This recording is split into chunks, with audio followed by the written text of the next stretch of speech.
Information security professionals implement technical and administrative controls to protect the confidentiality, integrity, and availability of data. However, these implementations remain unverified until they undergo a rigorous validation process.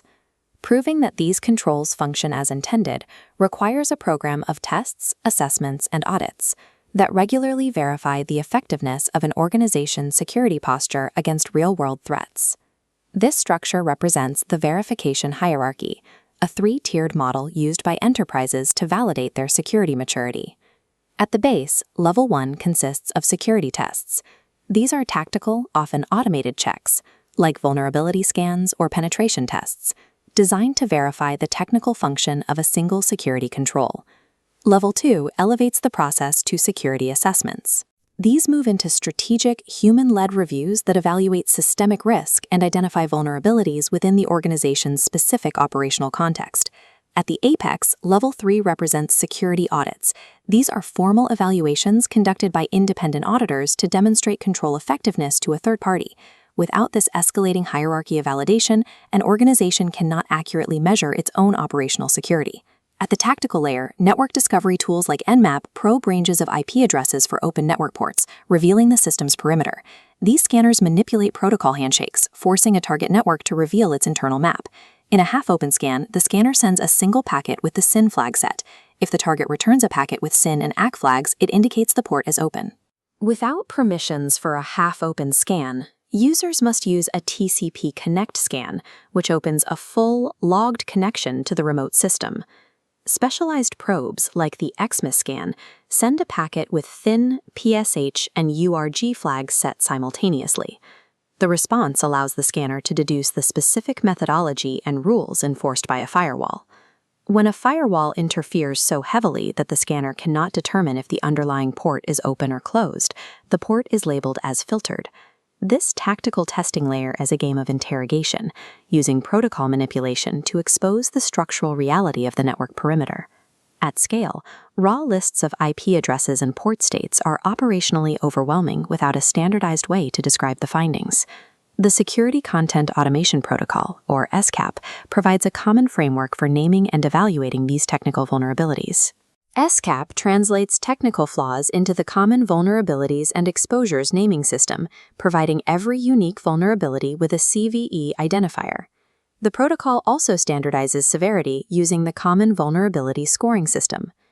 System configurations and platforms are simultaneously tagged using CCE and CPE identifiers to provide a complete machine-readable dataset. By transforming technical noise into a structured taxonomy, SCAP enables automated systems and human analysts to prioritize remediation efforts across the enterprise. At Level 2 of the hierarchy, security assessments move beyond automated tools into strategic analysis. NIST Special Publication 800-53A organizes assessments into 4 objects. Specifications are system documentation. Mechanisms are technical controls. Finally, it evaluates the activities carried out in the system and the individuals performing them. These assessments measure technical vulnerabilities against the human and procedural realities of the organization to determine actual risk. Level 3 is the security audit.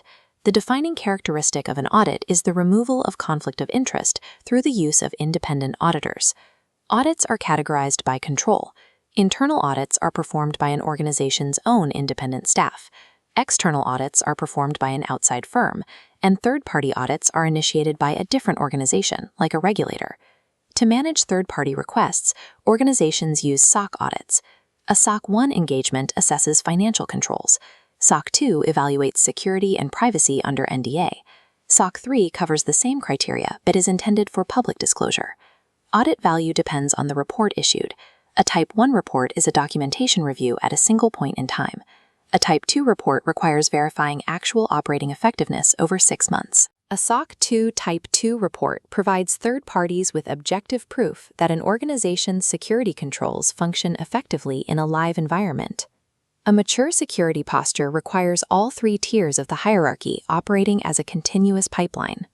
The lifecycle starts at the tactical layer, where a network scan uncovers a raw technical flaw in a network port.